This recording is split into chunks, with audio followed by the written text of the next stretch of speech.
Halo anak-anak ibu semuanya, apa kabarnya? Semoga kita semua dalam keadaan sehat dan tetap semangat ya. Kita berjumpa kembali dengan mata pelajaran prakarya. Dengan materi kita kali ini mengenai jenis dan karakteristik kerajinan bahan lunak. Karena minggu yang lalu kita sudah membahas tentang prinsip kerajinan bahan lunak.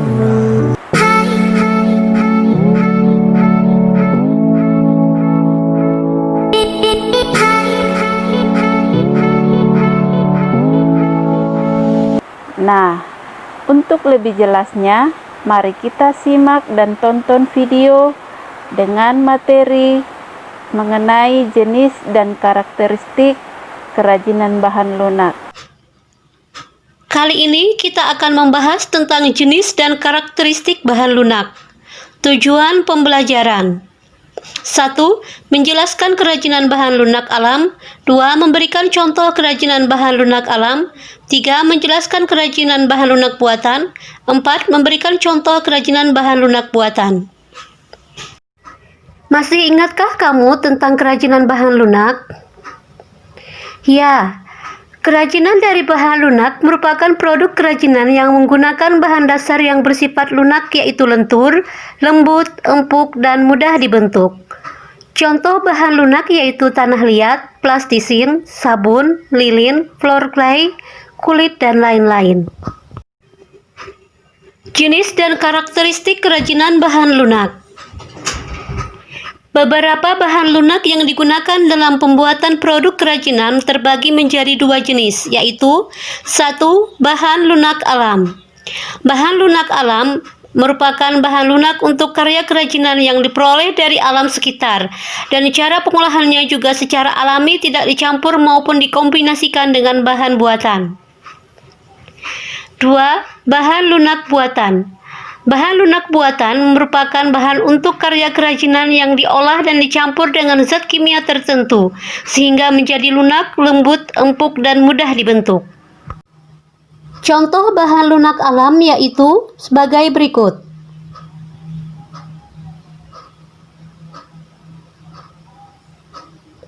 Dan contoh bahan lunak buatan seperti pada gambar.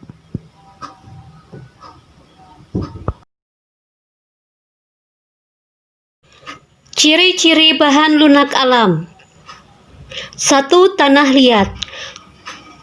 Tanah liat memiliki ciri warna yang beragam. Tanah yang mengandung kaolin lebih banyak akan berwarna lebih putih, stoneware lebih ke hitam atau keabu-abuan, sedangkan earthenware lebih terlihat coklat kemerahan.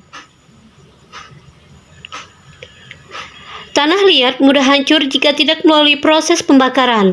Jika dibakar, jenis kerajinan ini disebut keramik. Campuran tanah liat adalah air.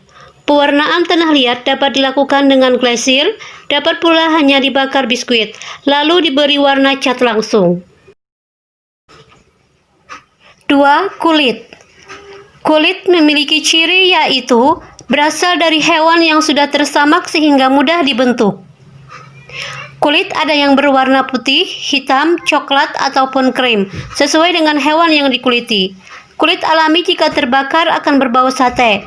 Kulit tidak tahan air. Jika terkena air akan merusak struktur kulit. 3. Getah nyatu. Getah nyatu berasal dari pohon nyatu yang berwarna putih. Jika ingin dibentuk, getah harus dimasak terlebih dahulu agar lunak dan elastis. Jika dipanaskan akan melunak, tetapi lama-kelamaan akan mengeras. 4. Floor clay. Berasal dari adonan tepung yang dilumat hingga kalis dan mudah dibentuk. Floor clay juga dicampur dengan air. Kerajinan dari floor clay tidak tahan air karena jika terkena air akan mudah rusak. Pewarnaan floor clay dapat dilakukan dengan pewarna makanan atau sintetis agar muncul warna-warna yang cemerlang. Ciri-ciri bahan lunak buatan. 1. Polimer clay dan plastisin. Memiliki ciri. Polimer clay dan plastisin memiliki ciri-ciri yang serupa, memiliki aneka warna yang cerah dan bertekstur padat lunak. Yang membedakan hanya pada polimer clay tidak mengandung minyak, sedangkan plastisin mengandung minyak. Pada saat pengeringan, polimer clay dapat mengeras, sedangkan plastisin tetap seperti semula. 2. Fiberglass. Ciri-ciri: struktur cair dan jika mengering akan mengeras. Dapat dibentuk ketika setengah mengeras. Kerajinan fiberglass dibuat dengan cara dicetak atau dicor. Campuran fiberglass adalah katalis. Pewarnaan fiberglass dilakukan saat masih keadaan cair maupun saat bahan mengering. Fiberglass tahan lama dan kuat. Warna bening.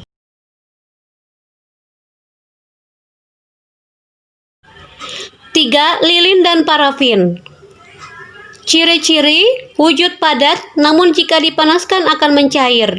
Pengolahan dilakukan dengan dicetak. Pewarnaan dilakukan saat cair.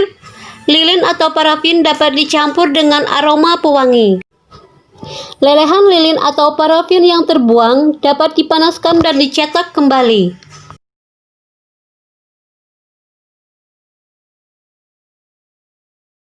4. Gips.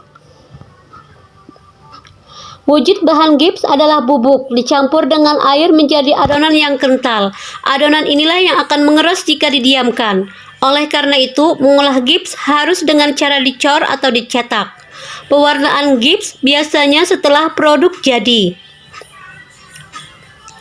Gips mudah pecah sehingga harus berhati-hati saat berkarya dengan bahan ini.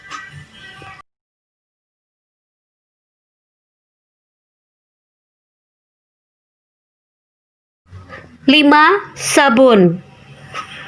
Sabun berwujud padat sehingga dapat langsung diukir pada saat padat. Sabun dapat pula diparut seperti floor clay.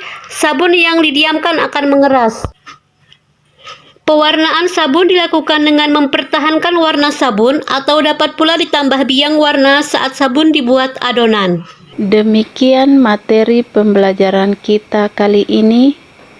Terima kasih Ibu ucapkan karena kalian sudah menyimak dan menonton video pembelajaran kita dengan baik.